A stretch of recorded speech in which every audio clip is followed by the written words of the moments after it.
जय हिंद। मैं हूं परवेज पवार और आप देख रहे हैं एलकेबी हिंदुस्तान। पश्चिम उत्तर प्रदेश के गौतम बुद्ध नगर जनपद में कल समाजवादी पार्टी की समाजवादी समानता भाईचारा महारैली को सपा सुप्रीमो अखिलेश यादव ने संबोधित किया और उसी रैली में कवरेज के लिए और देखने के लिए कि क्या ये पश्चिम उत्तर प्रदेश की सियासत में इस महारैली का क्या अहम रोल रहने वाला है, पश्चिम उत्तर प्रदेश की राजनीति को किस तरह की दशा दिशा इस रैली से मिलेगी। तो लोकेश सलारपुरी जी भी कल उस रैली में थे, तो इनसे जानकारी हासिल करेंगे कि उस रैली का पश्चिम उत्तर प्रदेश की सियासत पर किस तरह का असर है। देखते हैं। सबसे पहले तो लोकेश जी आपका स्वागत है। बहुत बहुत धन्यवाद परवेज भाई आपका। लोकेश जी, पश्चिम उत्तर प्रदेश के गौतम बुद्ध नगर में महारैली हुई, आप भी उसमें शामिल हुए, तो इस रैली के माध्यम से आपको क्या लगता है कि समाजवादी पार्टी किस तरह से कोई लाभ मिल पाएगा? देखो, जब आप किसी भावनात्मक मुद्दे को टच करते हो, आप 2021 में जाइए। ये रैली कहाँ थी? दादरी में, इसी जगह पे थी, इसी जगह पे थी ना। ये मीर भोज की प्रतिमा लगी हुई है। 2021 में इसी मीर भोज की प्रतिमा से गुज्जर शब्द को काला करने के बाद एक कांड हुआ था जी, जिसको लेकर गुज्जरों में रोष था और रोष भी जबरदस्त था। वो हमारे कोई नेता नहीं बोल पाया जो भाजपा के अंदर मौजूद थे, कोई नहीं बोल पाया। हालांकि उसका रोष का थोड़ा प्रकटन हुआ था हमारे फनपुरी में, जी गुज्जर गौरव यात्रा निकली थी, लेकिन तब भी भाजपा के नेता, गुज्जर नेता, भाजपा सरकार नहीं समझ पाई कि रोष कहाँ है। लेकिन कल अखिलेश यादव जी ने उस चीज को एक नए अंदाज में, नए तरीके से जब जनता के बीच में रखा, तो वो चीज टच कर गई, वो दिलों को छू के चली गई। उन्होंने जो कहा कि हमारे विजय सिंह पथिक जी को और मीर भोज की और धन सिंह कोतवाल, जो यूपी वेस्ट यूपी के बैठे बहुत लोकप्रिय है, धन सिंह कोतवाल, इन सब की प्रतिमाएं हम लखनऊ में लगवाएंगे और रिवर फ्रंट पर लगवाएंगे, गोमती रिवर फ्रंट पर। तो ये बात ना आखिरी बिल्कुल लास्ट में भी लोग खड़े थे ना, जिनके कानों में आवाज गई, उनको भी दिल की छू कर निकल गई। देखिए, अगर इस लेवल तक आप चले गए, भावनात्मक रूप से आप अपने जनता के बीच में, अपनी किसी बिरादरी बीच में आप इस लेवल तक अगर चले जाए, तो उसका इम्पैक्ट तो उसको बहुत गजब का आएगा ही आएगा। क्योंकि महापुरुषों के सम्मान को लेकर हर व्यक्ति की भावना जुड़ी रहती है, चाहे वो किसी भी राजनीतिक दल से हो, किसी भी विचारधारा से हो, लेकिन जब महापुरुषों की बात आती है तो कहीं ना कहीं उसका भावनात्मक टचमेंट। और देखिए एक चीज और देखिए आप, मैं वास्तव में अखिलेश जी का मतलब मैं सोच रहा हूँ कि उस आदमी ने किस लेवल में जाके इस चीज को समर्थन दिया है। जब मीर भोज को लेकर क्या था मामला, ठाकुरों का प्रेशर था, वो इस चीज को उसके उन्हें भी पता था कि कहने इसका नुकसान हो सकता है, लेकिन नहीं, वो आप यानी आपकी गुज्जर बिरादरी के लिए खासतौर पे उस लेवल तक भी जाने को तैयार थे कि कोई परवाह नहीं है, लेकिन जो सच है वो सच है। अगर किसी बिरादरी के सम्मान, महापुरुषों के अपमान के मामले में कोई बिरादरी आहत है, तो उसको उन्होंने एक तरीके से मलहम लगाने की जबरदस्त कोशिश की। ये हार्ट टचिंग मैटर था कल। तो पूरे इसमें आपने यही एक निचोड़ निकाला कि सपा सुप्रीमो अखिलेश यादव ने महापुरुषों को लेकर जो बात कही है, महापुरुषों को लेकर जो टच दिया है, उससे ही लाभ होगा। इसके अलावा और किस तरह से देखते हैं, वहां पर भीड़ को किस तरह से देखते हैं, उत्साह को किस तरह से देखते हैं? देखिए, भीड़ तो मेरे ख्याल में रिकॉर्ड तोड़ थी, और जितनी उम्मीद की गई होगी, जो पार्टी इसके रैली के संयोजक लोग थे या जो आयोजक लोग थे, समाजवादी पार्टी आयोजक थे, संयोजक राजकुमार भाटी जी थे, तो भीड़ की तो इतनी तो उम्मीद नहीं थी कि इतनी भीड़ आएगी जितनी वहां भीड़ थी। मैं खुद वहां मौजूद था और मैं लगभग 2-2.5 किलोमीटर पैदल चल के वहां तक पहुंचा था। जाम पूरी तरीके से था। आप ये मान के चलिए कि पूरी दादरी लगभग जाम में फंसी हुई थी। जितने आदमी अंदर थे, उससे 2-2.5-3 गुना आदमी बाहर थे, इतनी भीड़ वहां थी। ये तो मैदान छोटा पड़ गया, अगर किसी और बड़े मैदान में होती तो बहुत चर्चा होती कि कितनी भीड़ थी, क्योंकि जब बाहर जाम की और ये लोग होते, उससे कोई आमतौर पर कोई काउंटिंग में लेके नहीं आता, लेकिन भीड़ जबरदस्त थी और लोगों में जोश भी जबरदस्त था। युवा वर्ग की उपस्थिति कहीं ना कहीं बड़ी संख्या में थी। युवा जो भारतीय जनता पार्टी का समर्थक माना जाता है, लेकिन दादरी महारैली में युवा बड़ी संख्या में सपा सुप्रीमो अखिलेश यादव को सुनने के लिए वहां पहुंचे। हाँ, बिल्कुल मौजूद था, युवा काफी मौजूद थे। और चूंकि युवा भावुक भी बहुत होते, चूंकि जो उम्रदराज व्यक्ति हो तो थोड़े बड़े किस चीज को अनुभव के आधार पर तोड़ते, लेकिन भावुकता, किसी को लेकर जोश और उफान तो युवाओं में ही होता। तो दर्द युवाओं में ज्यादा था वो जो कभी हुआ था 2021 में। तो युवाओं को तो था कि देखते हैं अखिलेश क्या करते हैं, कहीं ना कहीं था कि देखते अगर मीर भोज की मूर्ति पीछे लग रही है और वही प्रोग्राम हो रहा है जहां कभी 2021 में कांड हुआ था, तो युवाओं में इस चीज को लेकर के देखने का, जानने का एक चाव भी था, और वो वहां उन्हें बिल्कुल भी निराश नहीं होना पड़ा। अब मैं एक चीज कहूंगा कि जिस तरह की यह महारैली हुई है और मिहिर भोज को लेकर एक टचमेंट देने का काम किया है, 2024 के लोकसभा चुनाव में मिहिर भोज को लेकर जो विवाद हुआ था, उसमें राजपूत समाज ने भारतीय जनता पार्टी का विरोध किया था। आपने देखा होगा कैराना, मुजफ्फरनगर, सहारनपुर, इसके अलावा मेरठ, तमाम सीटों पर राजपूत समाज ने भारतीय जनता पार्टी से अपनी नाराजगी व्यक्त की थी। जी अब वो नाराजगी गुर्जर समाज व्यक्त कर रहा है। जी। तो इसको किस तरह से देखते हैं? क्या मिहिर भोज प्रकरण राजनीतिक दल खासकर समाजवादी पार्टी के लिए संजीवनी का काम कर रहा है? नहीं, देखो अगर वो इसका बहुत गहन विश्लेषण हम करते हैं तो मेरा अपना मानना ये है कि ये मिहिर घोष फिलहाल जो हुआ कल जी की रैली वही उसी स्थल पर हुई है, तो ये वास्तव में समाजवादी पार्टी के लिए एक संजीवनी का काम बिल्कुल करेगा।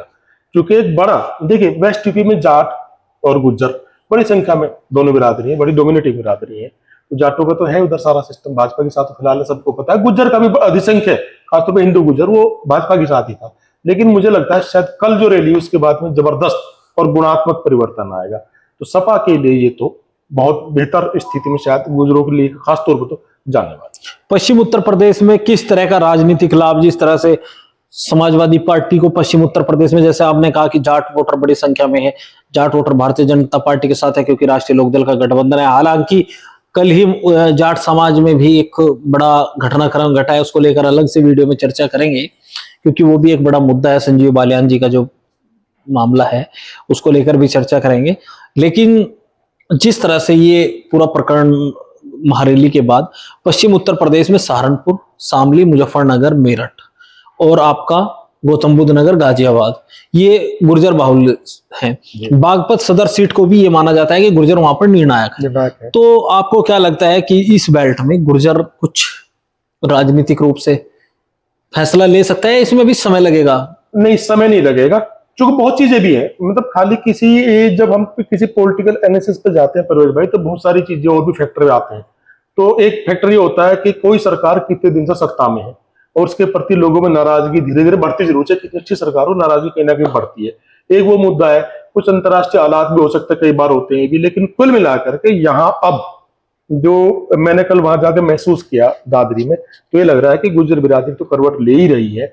और रही बात जाट, लेकिन वो जवाब तो 2024 में मिल चुका है। राष्ट्रीय लोकदल यानी जो जाटों का प्रतिनिधित्व पार्टी करती है, राष्ट्रीय लोकदल भाजपा के साथ ऑलरेडी गठबंधन में था, उसके बावजूद भी आप यूपी में भाजपा को अगर 32 सीटों पर समेट सकते हैं, ये नोट करने वाली बात है।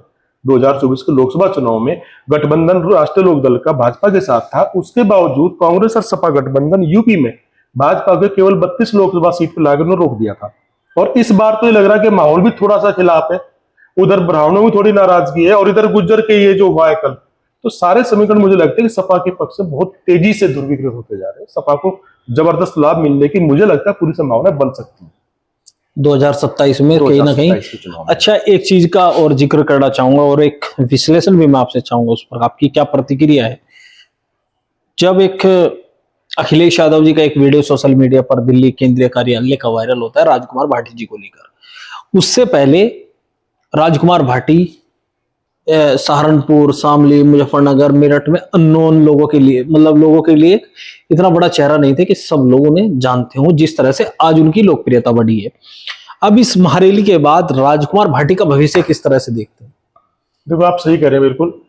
6-7 महीने पहले तक उनको आमतौर पर जो करीबी लोग वो जानते थे, थोड़ा बहुत लोग टीवी डिबेट पर जानने लगे थे। लेकिन पिछले 6 महीने में जो उन्होंने मेहनत की, खासतौर पर बिरादरी को लेके उन्होंने सीटों का सर्वे कराया और गुर्जर बिरादरी को एक जागरण का काम करने का काम शुरू किया उन्होंने, और उसमें मेहनत की और उस मेहनत का जो परिणाम है कल दिखाई भी दिया है।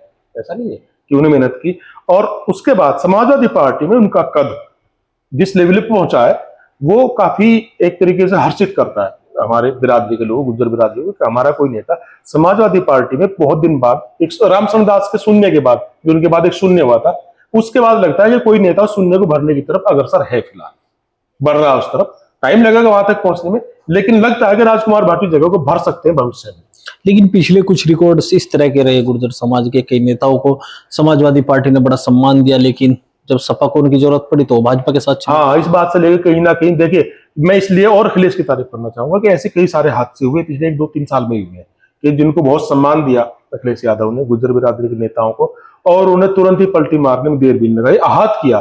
किसी नेता का मन आहत होता है और क्या होता है, लेकिन उन्होंने केवल से व्यक्तिगत तौर पर लिया कि फला आदमी था, उसको ये नहीं कहा कि गुज्जर बिरादरी ने आहत किया, जबकि गुज्जर बिरादरी उनको वो हिंदू ज्यादा वोट कर भी नहीं रहे थे। भाजपा की तरफ था। उसके बावजूद भी मैं इसका बड़प्पन मानूंगा अखिलेश यादव का कि उन्होंने इस चीज को एक व्यक्तिगत मामला लेके चले और पूरी बिरादरी को उसमें समकक्ष रखने देखने की कोशिश नहीं, तो उसके बावजूद लगातार गुर्जरों को महत्व दे रहे हैं।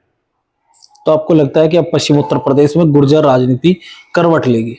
ले चुकी है, करवट ले चुकी, रिजल्ट आना बाकी है। विधायक जी का बयान आपने सुना है? मैं फिर कह रहा हूं, आप दादरी विधायक का बयान सुना है? देखिए, तो दादरी विधायक का बयान सुना है मैंने, बहुत से लोगों के बयान सुने, तो चलता रहता है, विपक्ष तो आमतौर पर कहेगा। लेकिन सबसे मेन चीज क्या है, आपने केवल दादरी विधायक का बयान सुना, आप सारी मीडिया देखिए, बहुत से लोग मतलब किस गहरी नजर से इसका विश्लेषण कर रहे हैं। लगातार हर आदमी की जुबान पे यही चर्चा है कल दादरी रैली की, वो भाजपा हो या फिर आपका राष्ट्रीय लोकदल भी हो, कोई भी हो जो जमीन पर जुड़े लोग हैं, और मीडिया में भी लगातार यही चीज चर्चाओं में, यानी कि एक जाट समाज की कल जाट इंटरनेशनल संसद की घटना हुई थी, वो घटना कहीं दब गई। जबकि अगर जाटों की कोई इतनी बड़ी घटना हो, वो दबनी थी, बहुत ज्यादा हाईलाइट होनी थी मीडिया में, लेकिन नहीं, आपकी दादरी वाली घटना उससे बड़ी घटना मानी गई, मीडिया उस घटना को पी गई, ये घटना चर्चाओं में अभी तक। अच्छा, अब एक चीज है कि गौतम बुद्ध नगर जनपद की तीनों विधानसभा सीटें वो भारतीय जनता पार्टी के प्रभाव वाली सीट है। राजकुमार भाटी जी खुद ऐलान कर चुके वो किसी भी सीट से चुनाव नहीं लड़ेंगे।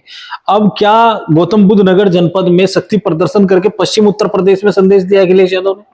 हाँ बिल्कुल, राजनीतिक लोग इस तरह के करते हैं, ऐसा संदेश देते हैं, बिल्कुल वहीं पे किया सबसे पहले, जहां पूरा जमावड़ा था भाजपा का, और वहीं से दिया। और चूंकि वहीं मीर भोज भी थे, और चूंकि वहीं कुछ हुआ भी था, तो सब चीजें वहीं सिमट कर रह गई थी। अगर ये लोग चाहते, ये रैली किसी बड़ी जगह भी हो सकती थी, लेकिन एक मैसेज देना था मीर भोज को लेकर के, उस मैसेज देने में कामयाब रहे हैं। और इसका चूंकि दादरी में ही हुआ है, तो इसका प्रभाव तो जबरदस्त होना ही होगा। तो 29 मार्च में जो दादरी में महारैली हुई है, जिसमें सपा सुप्रीमो अखिलेश यादव ने समाजवादी समानता भाईचारा महारैली को संबोधित किया है, उसको लेकर हमने लोकेश सलारपुरी जी से चर्चा की, क्योंकि उस रैली के माध्यम से कहा जा रहा है कि पश्चिम उत्तर प्रदेश की राजनीति में इस महारैली का बड़ा महत्व है। यह तो चुनावी नतीजे बताएंगे कि 2027 के जब विधानसभा चुनाव के नतीजे आएंगे तो किस तरह के परिणाम आएंगे, लेकिन जिस तरह की चर्चाएं हैं उसको लेकर कहीं ना कहीं भारतीय जनता पार्टी खेमे में टेंशन बढ़ी हुई है। तो लोकेश सलारपुरी जी से हमने चर्चा की। जय हिंद।